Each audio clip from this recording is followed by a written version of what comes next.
कि 73 और 75 सीटें लाने वाली बीजेपी 2019 में 2024 में 33 सीटें ला रही है, आधे से भी कम।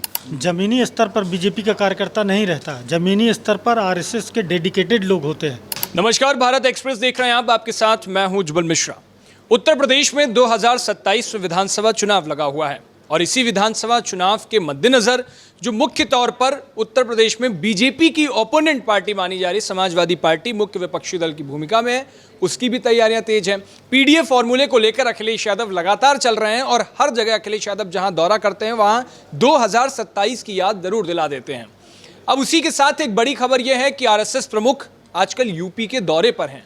हाल ही के दिनों में वो वाराणसी गए थे, अभी अलीगढ़ प्रवास पर हैं। वाराणसी में संघ प्रमुख ने बड़ा बयान दिया, जिस तरीके से उन्होंने हिंदू एकता को जोड़ देते हुए कहा। अब मोहन भागवत उत्तर प्रदेश में है, संघ की पूरी भूमिका है, तो सवाल ये उठता है कि क्या 2027 का चुनाव जितवाने के लिए अब संघ बीजेपी के पाले में आकर मतलब बीजेपी की मदद करके एक्टिव हो गया है? क्या मोहन भागवत ने समाजवादी पार्टी के पीडीए की कोई काट निकाली है और उस फॉर्मूला क्या है, वो संघ किस तरीके से 2027 में बीजेपी के लिए मददगार साबित होगा? इन्हीं सभी सवालों के साथ हम चर्चा करेंगे। हमारे दो बहुत वरिष्ठ सहयोगी हमारे साथ हैं, अजीत प्रताप सिंह सर हमारे साथ हैं और डॉक्टर खालिद रजा खान सर हमारे साथ हैं। तो अजीत सर, संघ की बात जब जब आती है तो उत्तर प्रदेश में फिर ख्याल ये आता है कि अभी उत्तर प्रदेश में बीजेपी को अध्यक्ष भी मिलना है और उसी के साथ एक बड़ी बात यह आती है कि मोहन भागवत काशी के दौरे पर थे और बीते दिनों जब जिला अध्यक्षों की लिस्ट जारी हुई थी उसमें बड़ी बड़ी जगहों के जिला अध्यक्षों का नाम नहीं आया, जिसमें काशी भी थी, अयोध्या भी थी। ऐसे बड़ी जगहों पर जिला अध्यक्ष के नामों की घोषणा भी नहीं हुई अभी तक। क्या लगता है आपको? देखिए, खैर ये तो प्रक्रिया है और प्रक्रिया धीरे धीरे चल रही है। उम्मीद यही है कि अगले 1-2 महीनों में बीजेपी के राष्ट्रीय अध्यक्ष का भी चुनाव हो जाएगा और जो उनके संगठन के चुनाव हैं वो भी कंप्लीट हो जाएंगे। लेकिन जहाँ तक बीजेपी और आरएसएस की बात करें तो पिछले चुनाव में मतलब 2024 में जो चुनाव हुआ और जिसमें बीजेपी की काफ़ी सीटें कम हुई, लोग मांग रहे थे कि 400 सीटें जाएंगी, लेकिन सिर्फ 240 सीटों पर बीजेपी सिमट गई। आखिर क्या वजह रही? तो सबसे बड़ी वजह रही कि चुनाव के ठीक पहले बीजेपी के राष्ट्रीय अध्यक्ष ने एक स्टेटमेंट जारी किया और उन्होंने बोला, जेपी नड्डा ने, कि चुनाव जीतने के लिए हमें अब संघ की ज़रूरत नहीं है। चुनाव के दौरान ऐसा स्टेटमेंट देना और इसका काफ़ी असर हुआ, क्योंकि उत्तर प्रदेश के अगर नज़रिए से देखा जाए तो उत्तर प्रदेश में जो आरएसएस के स्वयं सेवक थे वो निष्क्रिय हो गए। नतीजा उत्तर प्रदेश में जो एकदम विपरीत परिस्थितियों में 65 सीट जीतने वाली, यानी 2019 के चुनाव में सपा बसपा का गठबंधन था, बावजूद 65 सीट आई। 2014 में 73 सीटें, लगभग 90%। लेकिन 2024 के चुनाव में जब स्टेटमेंट दिया गया कि हमें चुनाव जीतने के लिए संघ की ज़रूरत नहीं है, तो वहाँ पे आप देखिए जो है कि 37 सीटें समाजवादी पार्टी को मिली, कांग्रेस को मिली, उनके सहयोगियों को मिली और बीजेपी का स्कोर 40 के अंदर आ गया, मतलब 50% सीटें वो हार गए। तो सबसे बड़ी वजह रही कि जेपी नड्डा ने जो बयान दिया कि चुनाव जीतने के लिए हमें संघ की ज़रूरत नहीं है। अब 1 साल बाद आप देखिए, 100 साल पूरे हुए आरएसएस के। अभी कुछ दिन पहले ही नागपुर गए प्रधानमंत्री मोदी। प्रधानमंत्री रहते कोई नहीं गया है वहाँ पर। अटल बिहारी वाजपेयी भी प्रधानमंत्री थे, बाद में गए थे, प्रधानमंत्री रहते नहीं गए। तो क्या मजबूरी थी जाना वहाँ? बिल्कुल, क्योंकि संघ और पार्टी के, बीजेपी के जो रिश्ते थे वो कहीं ना कहीं तनातनी चल रही थी और इसी के चलते प्रधानमंत्री मोदी गए वहाँ पर। और अब ऐसा लगता है कि दोनों बीजेपी और आरएसएस के बीच में समन्वय हुआ है और इसीलिए चाहे उत्तर प्रदेश के नज़रिए से देखिए, खुद आरएसएस प्रमुख वहाँ पे बनारस गए, अभी 4 दिन में अलीगढ़ में प्रोग्राम है। पूरा उत्तर प्रदेश के लिए वो दौरा लगा रहे हैं और 2027 की तैयारी इस तरह से की जा रही है कि आरएसएस के जो होगा वो मुख्य भूमिका में होगा। 1 साल पहले जो बोला गया कि नहीं उनकी ज़रूरत नहीं है, 1 साल बाद अचानक से वो पलट गया और अब आरएसएस बीजेपी का एकदम सबसे प्रमुख उनका हथियार होगा। जो स्वयंसेवक होंगे वो चुनाव के लिए बीजेपी की मदद करेंगे। ठीक है खालिद सर, मैं अजीत सर की बात को ही आगे बढ़ा रहा हूँ। जैसे कभी भी फ्यूचर का कुछ हमें कयास लगाने हो ना, तो हम क्या करते हैं, प्रेजेंट को देख रहे होते हैं, हालिया जो चल रहा है, और जो पास्ट में हो चुका है उस पर नज़र रखते हैं। अब जेपी नड्डा ने जब ये बयान दिया था कि संघ की ज़रूरत नहीं, तो इसमें कोई आश्चर्यजनक बात नहीं थी, बोल दिया। लेकिन बावजूद उसके ये आश्चर्यजनक है कि जेपी नड्डा उस पद पर बने रहे, न सिर्फ उस पद पर बने रहे बल्कि उसका एक्सटेंशन हुआ है, मतलब वो और बढ़ाया गया कार्यकाल और 2 साल एक्स्ट्रा हो चुके हैं और अभी तक कोई अध्यक्ष बदला नहीं गया। देखिए, ये इसको साफ कहा जा सकता है कि जेपी नड्डा को जो ब्लेसिंग है वो प्रधानमंत्री नरेंद्र मोदी की है, गृह मंत्री अमित शाह जी की है, वो उनकी ब्लेसिंग्स है। और उन्होंने जो बयान दिया था संघ के ख़िलाफ़, वो कतई जेपी नड्डा खुद के से वो इतनी हिम्मत नहीं कर सकते कि वो ऐसा बयान दें, बीजेपी अध्यक्ष रहते हुए भी। वो उनको पीछे से कहीं ना कहीं से ताकत मिल रही थी, जो जहाँ से उनको ब्लेसिंग्स मिल रही थी, वही ताकत थी जो उनको ये बयान दिलवाने पर, जिसको उन्होंने कहा ये बयान दिलवाने पर मजबूर किया, या उन्होंने बयान दिया हाल का, जिसको कहते हैं पानी में कंकर फेंका कि देखें इसका कितना असर होता है। और शायद बीजेपी की लीडरशिप वो चाह रही थी कि संघ से अब अपने आप को थोड़ा इंडिपेंडेंट करे, कि जो संघ का एक हमेशा ये रहता है कि एक कवच के अंदर रहती है बीजेपी, संघ के कवच के अंदर। उस कवच से बाहर आने की कोशिश के लिए ये कंकर फेंका गया था पानी में, लेकिन उसका बिल्कुल उल्टा असर पड़ा। और पूरे जो 400 सीटों की बात हो रही थी, वो तो दूर दूर तक नहीं हुआ मामला। ये बीजेपी जो है वो इस स्थिति में आ गई कि खुद से सरकार नहीं बना सकती थी। यूपी में उसका ये हाल हुआ कि यूपी में महज 33 सीटों पर, जैसा बताया भी अजित प्रताप जी ने कि 73 और 75 सीटें लाने वाली बीजेपी 2019 में 2024 में 33 सीटें ला रही है, आधे से भी कम। और समाजवादी पार्टी अपने इतिहास के सबसे ऊंचे नंबर पर है, 37 नंबर। कांग्रेस वहाँ जो उसकी कोई ज़मीन नहीं थी, वो 6 सीट लेकर आई, उनके सहयोगी 3-4 सीट ले आए। तो इस तरह से बीजेपी को बड़ा नुकसान हुआ। और ये सही बोला अजित प्रताप जी ने कि जो नड्डा जी का बयान आया, उसके बाद जो संघ के लोग थे, जो संघ प्रचारक थे, उन्होंने अपने कदम पीछे खींच लिए, वो बिल्कुल निष्क्रिय हो गए। तो अब इसका खामियाजा तो उठाना पड़ा बीजेपी को। अब बीजेपी या जो चूँकि संघ की ब्लेसिंग किसको है, इनको अपने नहीं जेपी को, अपने यूपी के सीएम योगी आदित्यनाथ, इनको संघ की ब्लेसिंग्स रहा है, हमेशा शुरू से रही है। तो अब संघ ये चाहती है कि यूपी की कमान संभाली जाए 27 के लिए और यूपी में हैट्रिक लगाया जाए। जाहिर सी बात है, एक ज़माने से यूपी में बीजेपी की गवर्नमेंट नहीं रही थी, उसके बाद बीजेपी ने 2 बार सरकार बनाई। और जिसको कहते हैं कि छाछ का ये दूध का जला छाछ भी फूंक फूंक कर पीता है। अब चूँकि अभी हाल के दिनों में ये लोकसभा चुनाव में इतना बड़ा नुकसान उठाया है बीजेपी ने, तो ये रिस्क संघ लेना नहीं चाहता। और साथ में योगी आदित्यनाथ भी रिस्क लेना नहीं चाहते कि जो 27 में इलेक्शन है उसकी तैयारी अभी से की जाए और जो डैमेज हो चुका उसको डैमेज को कंट्रोल किया जाए अभी से, और जो भी नैरेटिव सेट करना हो नैरेटिव सेट किया जाए और अभी से तैयारी करके। संघ यूपी से इसलिए शुरुआत की है, एक तो यूपी में संघ की ब्लेसिंग किसको है, इनको, योगी आदित्यनाथ को। और प्लस संघ भी चाहता है कि अब उनकी ब्लेसिंग है और उनके अपने अच्छा, मतलब सर ये कह सकते हैं कि संघ बीजेपी का पूरक है, बीजेपी संघ का पूरक है, दोनों एक दूसरे के पूरक हैं। लेकिन अगर डिफरेंसेस सेंट्रल लीडरशिप से हुई थी, लेकिन डिफरेंसेस योगी आदित्यनाथ से कभी नहीं रही संघ की। तो अब संघ भी चाहता है कि यूपी में फिर से हैट्रिक लगाया जाए और अभी से ज़मीन तैयार की जाए। इसी वजह से काशी के दौरे पर गए, लखनऊ में जब दौरे पर गए संघ प्रमुख और कृष्ण गोपाल, तो दोनों ने वहाँ की तमाम कैबिनेट के लोगों के साथ मीटिंग ली।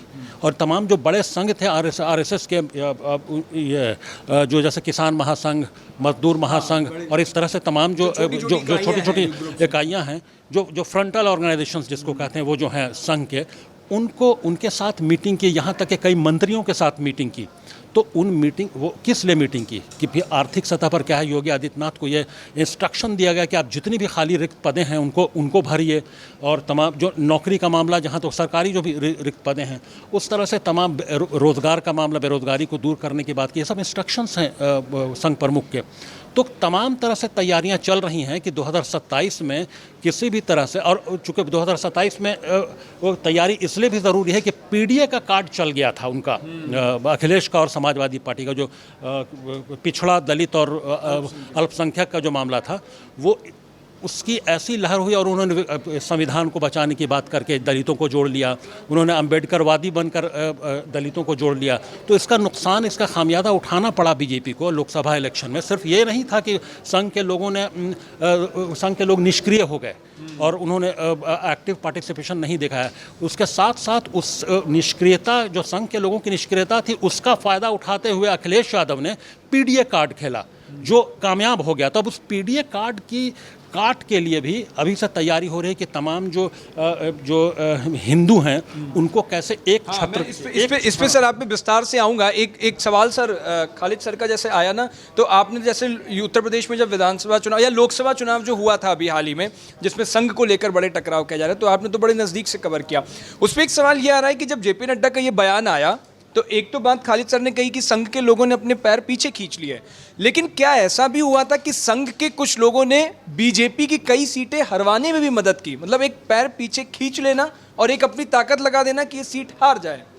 देखिए, अपनी अगर कदम वापस खींच लिए तो उसका मतलब हो गया कि नतीजा वही होगा। फिर उसको आप जो है अलग से ना देखें कि नहीं हार में जुट गए। तो सर एक सवाल ये कि बीजेपी का अपना कोई पैठ ही नहीं है क्या? अगर संघ नहीं है तो बीजेपी कुछ नहीं है क्या? नहीं, बीजेपी का अपना है बहुत कुछ, लेकिन उनके पास सत्ता है, वो सत्ता का मजा चख रहे हैं। ज़मीनी स्तर पर बीजेपी का कार्यकर्ता नहीं रहता, ज़मीनी स्तर पर आरएसएस के डेडिकेटेड लोग होते हैं, वो कैडर हैं, वो पूरे जीवन की अपनी कसम खाते। नरेंद्र मोदी भी कैडर थे, वो 1980 के दशक में वो पार्टी में आए, उससे पहले आरएसएस के कैडर थे। तो आरएसएस के कैडर ही जब खूब अच्छी सेवा करते हैं, जो अपना जीवन डेडिकेटेड जीते हैं, उनको बाद में पार्टी में भेजा जाता है।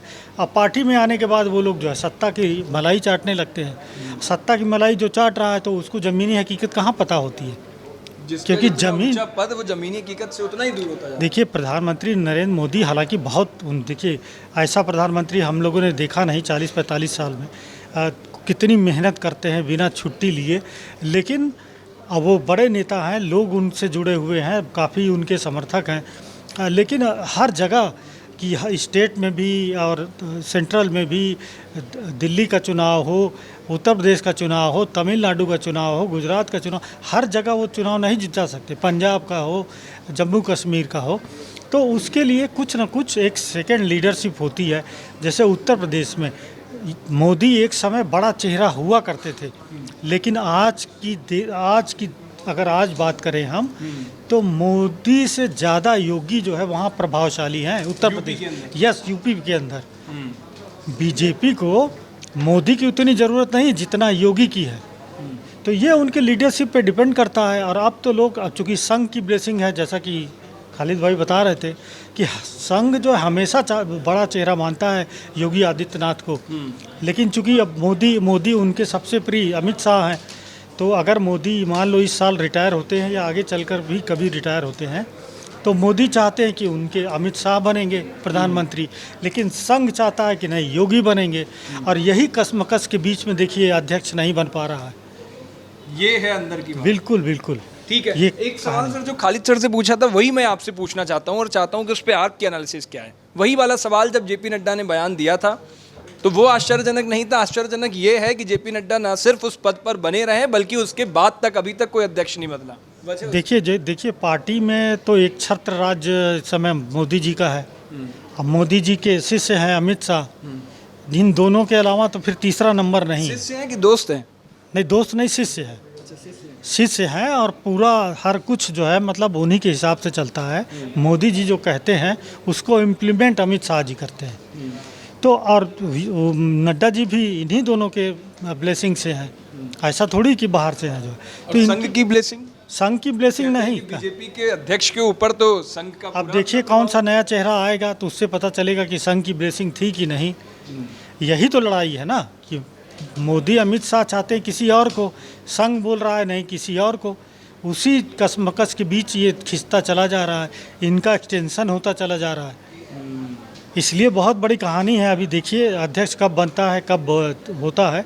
लेकिन अब चूंकि हमने बोला कि स्टेटमेंट ज़रूर दिया, उसका नुकसान हुआ चुनाव पे, लेकिन अभी कुछ दिन पहले 100 साल पूरे होने पे मोदी जी गए नागपुर आरएसएस के जो हेडक्वार्टर। उनके जाने से सब कुछ डैमेज कंट्रोल हो गया या संघ के अंदर कोई टीस अभी बाकी है? बिल्कुल, अगर डैमेज कंट्रोल नहीं हुआ होता तो 2027 की जो रणनीति अब बन रही है उसमें आरएसएस के लोग इतने प्रमुखता से नहीं होते।